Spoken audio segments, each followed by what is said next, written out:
Hi friends, నేను miss రావణిని. Please skip చేయకండి, end వరకు వీడియో అయితే చూడండి. ఇంకెవరైనా సబ్స్క్రైబ్ చేయకపోతే please subscribe my channel. Today promo 1 అయితే రిలీజ్ అయితే అయ్యింది, బిగ్ బాస్ 9 సాటర్డే ఎపిసోడ్ది. ఎందుకంటే టుమారో దసరా ఈవెంట్ అయితే ఉంది కావున టుడే ప్రోమో 1 అనేది వేగంగా రివీల్ అయితే చేశారు. అదేవిధంగా ప్రోమో 1లోకి మనం వెళ్తే లత్కోర్ హరీష్, సంచలకంగా ఫెయిల్ అయిన శ్రీజ, థర్డ్ వన్ లక్కలేని రీతు.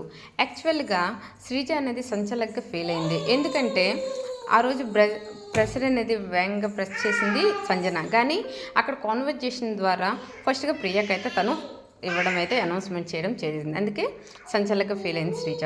లత్కోర్ హరీష్ నామినేషన్లో ఆ రోజు లత్కోర్ అనే వర్డ్ అనేది యూజ్ చేయడం వలన తనకి లత్కోర్ హరీష్ అనే word, that's not wrong word, I know that. Third one లక్కలేని రీతు. గేమ్ అయితే బాగా ఆడింది కానీ లక్ అయితే సపోర్ట్ చేయడం లేదు. అదేవిధంగా బర్నీ అండ్ తనూజ రిలేషన్షిప్ ఎలా ఉందనేది కామెంట్ చేయండి. Thank you so much. ఈ రివ్యూ ఎలా ఉందో మీరు కామెంట్ చేయండి. Thank you.